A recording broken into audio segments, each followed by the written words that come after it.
I would like to welcome to the room. First of all, if you were listening to Kimber and her discussion earlier today, she mentioned the work of Project Equity and how they are working to help businesses transition to a more equitable way of doing business rather than potentially just closing, right? And they're going to be working with the Local First Arizona on a lot of different things.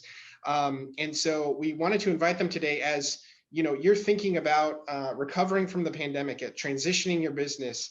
You have options, you have opportunities, and so we wanted to bring in Evan Edwards and Stacy Smith today to talk about the work that they're doing at Project Equity and more of the work that they're going to be doing in Arizona in the coming year. And then we also wanted to welcome an example of cooperative to you. So after they speak and tell you about a little bit of the work that they're doing, you're going to be introduced to Kalila Martinez de Aragon from Coldwater Coffee House and Bakery, who's going to be talking about her cooperative business and sharing a little bit about that model. So Evan, Stacy, thank you so much for being here today, and I will hand it over to you to get started. Great. Thank you very much, Thomas. Appreciate that introduction and appreciate the opportunity to be back at the Good Business Summit for our second year in a row. Unfortunately, we can't be there face to face with everyone, but hopefully that's just around the corner. As Thomas mentioned, I'm Evan Edwards. I'm Project Equity's strategic partnerships and business engagements. I'm joined here by my esteemed colleague, Stacy Smith, who leads our client services team. Broadly in our roles, it is my team that identifies businesses that are good candidates for employee ownership transitions. And once we've engaged those businesses, it's Stacy's team that does the heavy lifting of transitioning a business from its current model to employee ownership. Also, as members of our leadership team, we work to develop employee ownership as as a sustainable model across regions in the U.S.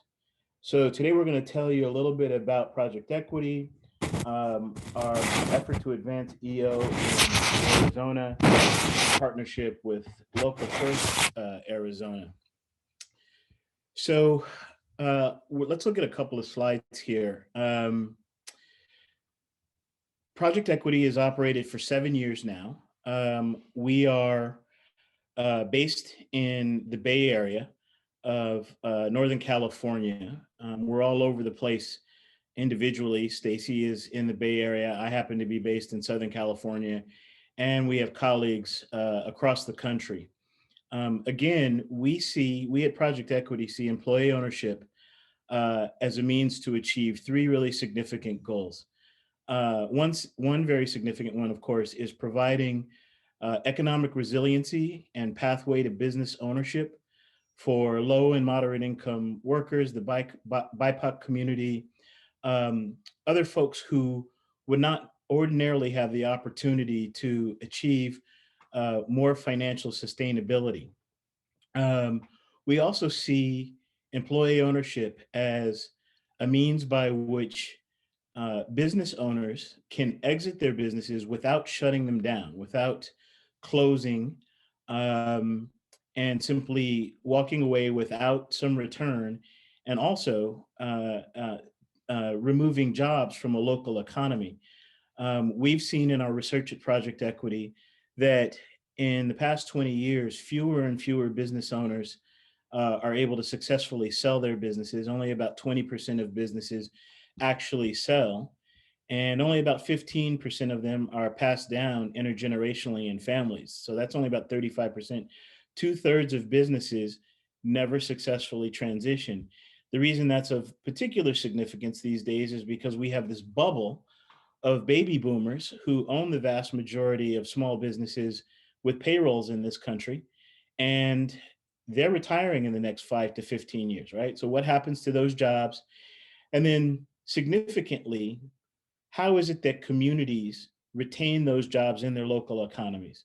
So employee ownership serves workers, it serves business owners, and it serves local economies. So one of the problems that we've seen is that business owners lack succession plans, right? I mentioned communities lack business retention plans, and we all know that wage growth is really slow. As such, employee ownership is an antidote to all of these problems in our minds. I am going to go to our third slide. Stacy's helped me out with the slides today. We team up on a lot of stuff, and we're trying to sync up. I mentioned we're in different locations, so please bear with us if we're a little behind each other here. Um, so you all are familiar with the statistics. Working people aren't economically secure. You know, we've probably all heard that statistic around, you know, almost half of U.S. families not being able to manage a $400 emergency expense.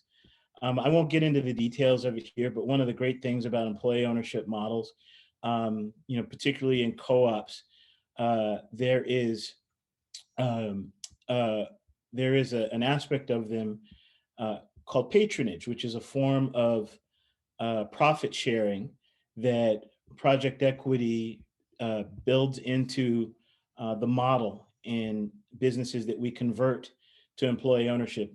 And it's key because it allows workers to be able to achieve additional income that they may not be achieving in their current uh, in the business in its current operating model, and serves to provide this type of buffer that they don't currently have. Just one example of an advantage. Um, Also, you know, a lot of the jobs right now don't pay really well. Fastest growing occupations pay less than $27,000. And then due to COVID, many businesses and jobs remain at risk. Um, so, as I mentioned earlier, the silver tsunami refers to this phenomena of baby boomers who are retiring in the next 5 to 15 years. And with them, quite a bit of uh, economic sustainability. So, again, our work pre COVID was to engage business owners and have them understand again, if you're ready to retire, there's an opportunity for you to provide sustainability to your workers through an employee ownership transition while providing yourself with some return on investment by being able to sell the business, and then furthermore support your community by keeping the business located in the community. Uh, COVID actually accelerated the need for some business owners to exit. A lot of business owners that we encountered said, "You know what? I just was able to navigate the downturn of '08, '09, and here I am 12 years later, just recovered a lot of the valuation of my business in the last 3 or 4 years. I'm not up for navigating this pandemic. I want out." And in doing so, again, the potential for them to take jobs away from workers and out of communities if they close, if they decide to shut down. So, what we've tried to do through COVID is engage and intervene with these business owners and say, hey, you know, before you raise your hand and decide to exit, let's see if we can't uh, introduce this strategy to you to help keep this business grounded in your community and help your workforce. So I'll move to the next slide now. Project Equity's goals in Arizona. I'm not going to read word for word here, but what we see in Arizona is an opportunity in a community that has a diverse workforce and has a broad and fairly dynamic economy.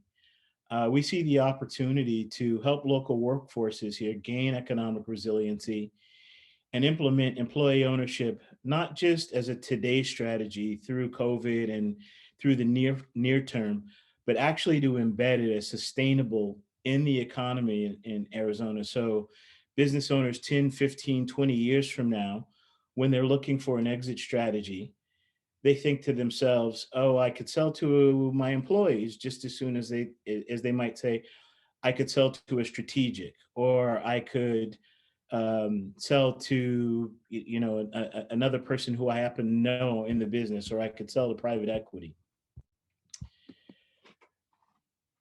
So next slide, Arizona, an economy in recovery. Arizona has substantially recovered from the pandemic's peak, but the recovery has been focused on certain sectors and in certain geographies.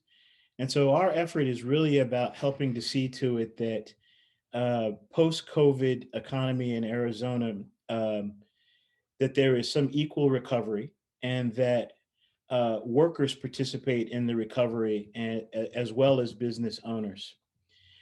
One of the things that we do, I think, really well at Project Equity is we use data to be able to understand where it is that we can have impact. So the next three slides, 7, 8, and 9, we'll go through fairly quickly, but we're showing those to indicate the way that we're taking a look at the state and different regions of the state. And then we do some breakdown of what the business history is in each part of the state. So you'll notice on slide 8, we have done a breakdown of the Phoenix metro area.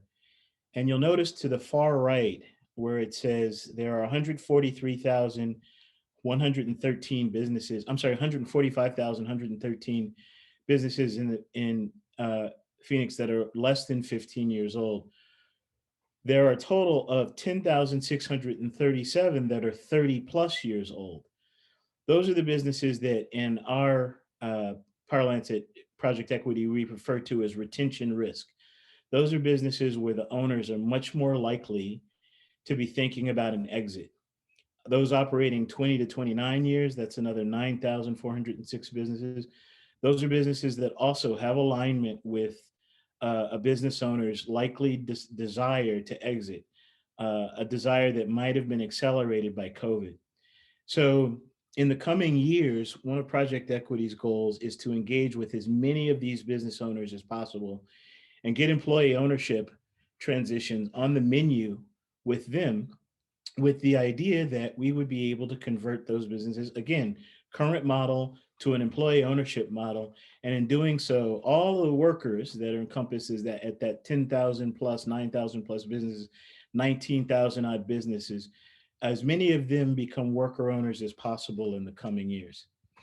In addition to the Phoenix metro area, we've also done some analysis of the Tucson region. And then it's really important for us to have rural impact as well. And so our work throughout the state of Arizona, again, will not just be focused in the metropolitan areas, but statewide. So the question you see here on slide 11, how can Arizona create economic opportunity, quality job, resiliency for workers, and stronger businesses while recovering from COVID-19 crisis? So we think that employee ownership, again, goes a long way towards supporting workforces and local economies. Now, the way that we do this is fairly technical. And so with that, I want to turn it over to Stacy to talk a little bit about the work that her team does along the way to achieve some of the goals that you see here on this slide, where we're talking about employee ownership as a means and an end. So Stacy, my friend. That's great. Thanks, Evan. And thanks everybody for having us here. We're excited to be with you all today. If I could have us go to the next slide, slide 12. Here we really try to answer the question that Evan is posing, and those earlier slides, I think, gave a good illustration of where we think the potential opportunity lays in Arizona. And we believe that employee ownership is really a great path forward to address some of that data that we saw here. Employee engagement is really a path that has helped businesses get through the crisis with that broader engagement of the employees and really everybody pitching in and moving in the same direction. It's a real stabilizer in a situation like we've seen in the pandemic. And employee ownership really creates a foundation for increased employee engagement in all forms that it takes. When employees can have a stake in the underlying asset of the business. They can also start to make real connections about how their individual work on a day-to-day basis helps drive the success of the business.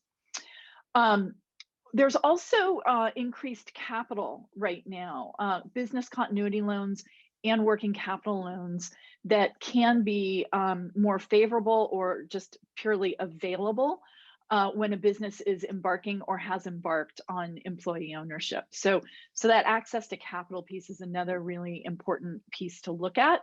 Why employee ownership could be a great tool for Arizona right now. Over the long term, we really see employee ownership providing higher quality jobs and a more stable business. Again, a lot of it has to do with the alignment and commitment of the entire workforce towards the success of the business. And as those businesses stay in communities and root further in communities, we also see the benefit to the community itself and then going out from there. So that real strengthening of local economies is a huge result in employee ownership that we see over time. So let me talk about how it happens. So we'll go on to the next slide, which Evan had teed up, and I'll speak a little bit more to that in a moment. So here's some data though that just helps reinforce some of the things that we're seeing here when we talk about stronger businesses resulting from employee ownership. We see that those profit margins going up, and that obviously that has to do with increased sales, but also more attention to the bottom line, because again, you've got everybody really focused on the same thing and on the success of the business. We're also seeing, the pacing of growth a little bit faster in employee-owned businesses, which is another big motivator, and we think particularly important coming out of the pandemic. Moving to the next slide. Some more statistics here. We talked about the quality jobs and more stability. So we see here that employee ownership is leading to higher wages, certainly longer job tenure. So if folks own a stake in the underlying asset, they're more apt to stay in that business longer term and reinvest their own commitment into that job, because they're a piece of it. They're a piece of the success. Over the long term, through profit sharing and other things, better wages, et cetera, we also see that household net worth going up. And as Evan was pointing out before, that's such a challenge that has been unfortunately underscored during the pandemic, and really creating higher net worth and more wealth in low to moderate income households is an absolute goal of Project Equities. And we think that employee ownership is such an important tool to achieving that. Let's go on to the next slide. So I think I'm going to pass it back to Evan here, but really you can see in summary, these are all the benefits that we believe accrue as we follow employee ownership through to its end. And again, these significant benefits, not only to the future employee owners, to the business itself, and importantly to the local economy. Yeah, that's great. Great. Thank you, Stacy. One thing I will elaborate on real quickly, a question that pops up fairly frequently when we go through a presentation like this, and again, with time as an issue, we can't get into some of the detail that we'd ordinarily like to. We welcome engagement on the back end of this presentation, but typically, when we talk about selling a business to the employees, what we're really talking about is a leverage buyout where the business is purchased from the current owner through debt. And that debt can be a combination of lender financing. So we typically work with CDFIs who have mission alignment with us. and therefore don't obligate the workforce to any sort of personal guarantee. Project Equity also has uh, just under $9 million under management that we can deploy for these transactions. And then typically there is a seller finance, seller carry on some of the transition costs, right? So some of the transition financing. So just so you have in your mind, well, that's all great to sell these businesses to employees, but were they coming up with the money? Just want to clarify that with you. And key to Stacy's team's work is an element that we call a debt capacity analysis, which basically helps to understand what the business can actually afford to pay for out of its going forward cash flow to support that transaction. Returning to the slides, again, in summary, our solution, as you can see, it provides benefits to employees, it provides benefits to businesses, and it provides benefits to local economies. We think this is really important because in this sort of like partisan environment that we live in right now, um, it'd be easy to paint, employee ownership as a solution that is right of aisle, left of aisle, whatever the case might be. This actually supports everyone who's in the business ecosystem. It's no different from any other M&A transaction. It just so happens that the group that happens to become business owners aren't folks that would have necessarily had the capital to acquire a business in traditional financing circumstances. And to that end, we think this is great innovation and disruptive of sorts, but in a very productive way. Moving to our next slide. So Project Equity and Local First Arizona, wonderful partner who we're really, really happy to be engaged with in Arizona. We plan to advance employee ownership with both a community and sector focus. And so you saw some of the data we presented earlier that showed some of the regions that we've broken down. And then we're also going to put a lens on certain sectors that we know happen to have the type of workforces that we want to impact. And overall, what we want to see as an outcome is statewide impact that sees employee ownership that is normalized all across Arizona. This next slide, it's a little text dense, but this kind of walks you through how it is that we go about our work. So you see, we do a lot of data analysis up front that helps us to map where the businesses are and what industries, how long they've operated. That gives us a sense of how to prioritize which businesses we're going to engage first.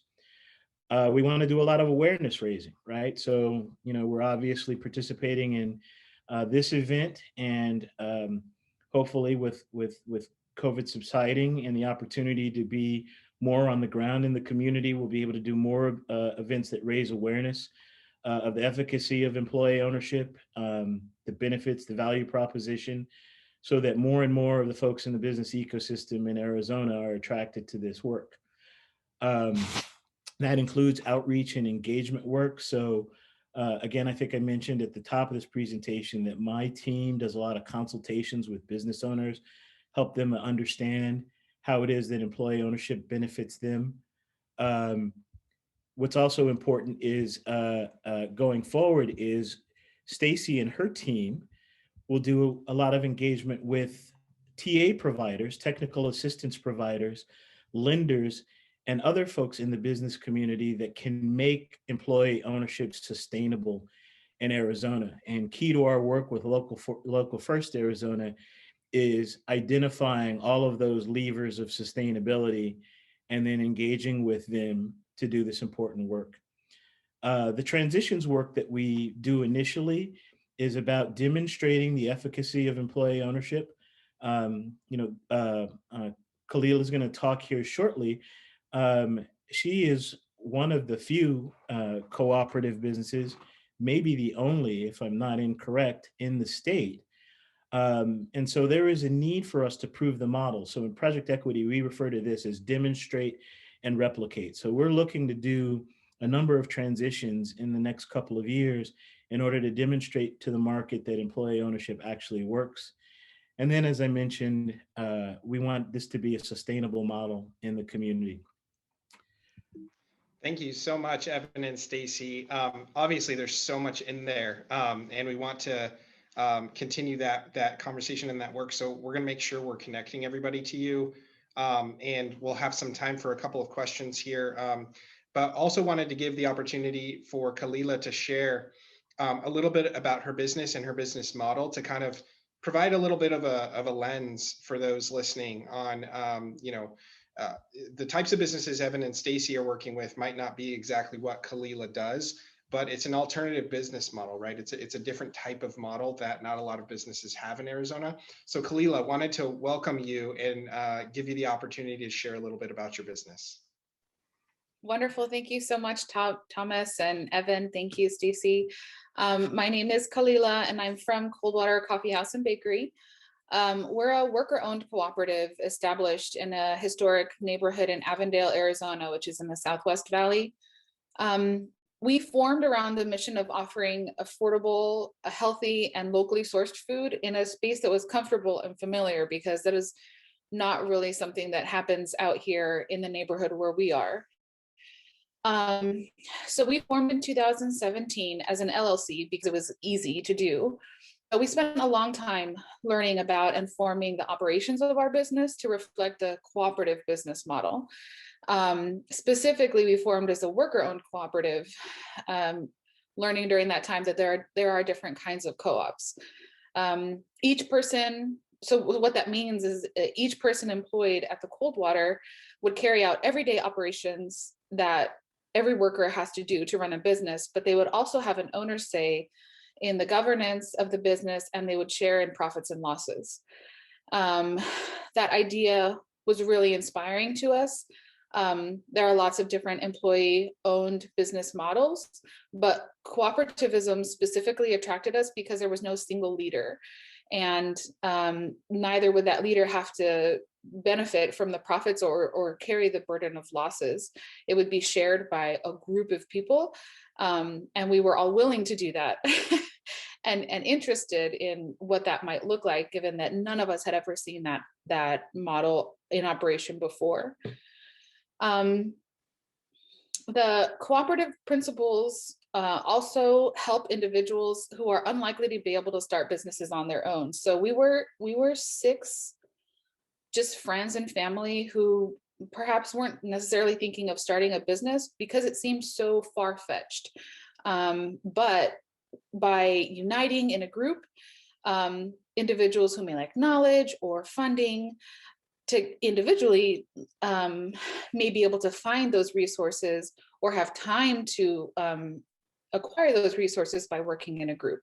And we really saw the benefit of that over the course of years that we've been together. And the last idea that was really inspiring for us was workplace democracy, which can really be a catchphrase in traditionally owned businesses. But in co-ops, it's a basic operating principle where the workers have a say in what they do. And the reality of the neighborhood where we live, where we operate in and where we hire from, is that a lot of individuals are working in service industry jobs where they have absolutely no say in their work experience. It's dispiriting, it's disempowering and exclusionary. I mean, it can be, just based on kind of the owner and the culture of their workplace, but that's pretty common. But we're a pretty idealistic group of people, and we have seen so many movements that show the power of individuals when they're given an opportunity to engage in the real work of a business, not just the operations, but the running of it. And they can somewhere in these kinds of businesses, they can see the effect in their immediate surroundings. And we hyper focus all of our efforts. We market, we hire from our small neighborhood. It's maybe 1 square mile. And we believe as we grow in size and scope, the difference in community health because of our focus on health and wellness, and wealth because of the employee, the profit sharing model will be really visible. And an inspiring proof of concept. We talk about that a lot. We want to be able to prove the concept of cooperativism so that more people are inspired to open cooperatively owned businesses. And by that, the agency of people in the neighborhood is activated right at the grassroots. And then we can like live in a neighborhood that's really active and responsive. Like the individuals in the community can respond to their own needs rather than waiting for outside organizations to lift them up. So that's a little bit about the Coldwater. Wonderful. Thank you, Kalila. It's obvious these alternative business models are naturally built, I think, to create more wealth in communities, right? And as we heard from Kimber earlier this morning, the widening gap in the economy of wealth. The reason I think it was really important for us to bring these perspectives and voices here today is as we look for solutions to building more wealth in communities, cooperative, employee-owned business models can be part of that solution in driving more equity into our communities. So I wanted to spend the last part of this discussion today just asking a few questions to the few of you here, and hopefully we can continue the conversation forward, make sure people can connect with you if they have additional questions or would like to get in touch. But I'd like to ask both Evan and Stacy, and then Kalila, from your separate perspectives, what advice would you give other businesses who, Evan and Stacy, in your situation, are maybe potentially at the end of their careers and running their business and maybe thinking about transitioning? What advice would you give them? And then Kalila, what advice might you give businesses looking to start, or businesses that, like you did, establish as LLCs and then might be considering a more democratic model of their business to transition to? So Evan, Stacy, I'll start with you. Sure, Yeah. I'm gonna let Stacy answer that. Okay. So great question. One thing that we see that's a little bit different than what Kalila is outlining, which is a startup situation, and there's so many reasons that employee ownership is a great pathway for a startup business. For a business that's transitioning, where you've got an owner or owners who are looking to exit soon, I think a few of the things that we think are so important to consider is, one, you've got a successful business here. You built it over time and it's a proven model, and your employees to a large extent know how to carry it forward. Whether you've clearly identified your management succession or not, there's still a lot of inherent knowledge about how the business works, what is successful, who our customers are, who our vendors are. Those relationships are embedded in your business. So moving the business's ownership is not necessarily super disruptive to the management and operations of the business. And we really emphasize that. Some businesses who are transitioning to employee ownership will, over time, make a choice for a more collective or flat management structure.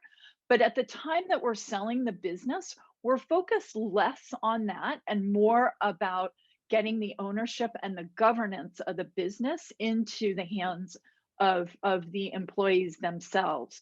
And so that's an important thing to consider, is we're doing this sale, this transition, with as little disruption to the management and operational underpinnings of the business as possible, because that is the proven business model that we have here. And we really want that to stay in place to provide a really effective platform for the employee owners to take the business forward, to grow that business or whatever they choose. Let me pause there. I know we want to give Kalila, Evan or Kalila. No, I was just going to add real quickly. That's a great point, Stacy. When my team talks to business owners, one of the first questions that we ask, and this is based on the needs of client services, or how client services has prompted us, is to understand if the business owner has at all developed succession plans within her or his management team. So in other words, are we walking into a situation where we're going to have to be doing a complete transition of management and governance, as Stacy's outlined, or whether the current owner has already had some distributed management and has in mind folks that can take leadership roles going forward. Great. Thank you both so much. Kalila.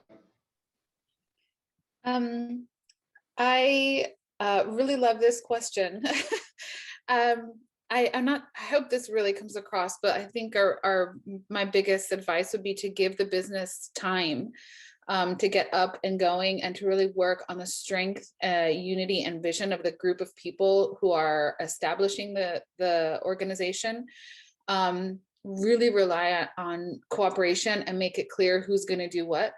Because I think if one owner or maybe a small group, people are very clear on how much it's going to cost, how long it's going to take, the skills that are being brought.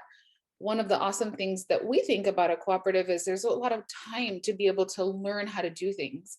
But if not everyone is on the same page, it's very, very rough. So spending time on the people aspect is really important in starting an employee-owned business, especially a cooperative. Great, thank you. Evan, Stacy, one more question for you. So you had a slide back there. We had to go through it really quickly, but it talked about all of the different groups that you're going to be looking at working with in Arizona, including Local First Arizona, but the SBDCs, different business organizations and groups. While we have many small businesses attending our summit today, there's also a lot of people, community organizers, people involved in working with businesses, providing support services. What should the community know, and how to get involved in the work that you're going to be doing over the coming months, year, and beyond? How might people get involved? So there's a couple of ways. One is folks are welcome to reach out to Stacy and I. I believe our couple slides down, there's one that has my email address. I don't know that it has Stacy, but it's really easy. You substitute her name for mine, STACEY @projectequity.org. And we're happy to ask questions and engage. But the flip side of it is that in the coming months, we will be doing additional outreach within the community. A lot of that with y'all at Local First, Thomas, to reach out to organizations that may register their interest with you or with who Local First has identified as, again, those levers of action, of sustainability, of economic equity in the community. So it can go either direction. We'll be doing our outreach, but please, don't hesitate to get in touch with us at Project Equity. I would also invite folks to take a look at our website. There's some really interesting case studies. The work that we're looking to do in Arizona has been done in some other states where we produce some interesting statistics and again, case studies of business we've worked with. And I think it'll just be really helpful to anyone who takes a look at that. Fantastic, thank you. And I'll also share that we'll be sharing our resource guide following the summit that will include information about Project Equity and the work they're going to be doing in Arizona if anybody would like to get involved. And we'll share their contact information out. Kalila, in spirit of what Kimber was sharing during our keynote earlier today, she really encouraged people from a business perspective to support other small businesses around you. I know that there's small, medium, and larger businesses on this call today. How can they get catering from you, get coffee from you, serve their staff and their teams? How can people get in touch with you? Well, we're at the tail end of a 2-year renovation project, so we're just about to open our actual coffee house and bakery. We've been running a farm store on the weekends for the last 2 years. So follow us on Instagram or Facebook, or sign up for our email and keep track of us once we're open. All those options will be possibilities to order from us, do catering, do delivery. At this time, we're still just in the building phase. Gotcha. Well, thank you so much. And thank you, Evan and Stacy, for your perspectives, for the work you're doing, Kalila, for the perseverance to take on this model of business that is not so popular in Arizona right now, but we hope will become more popular.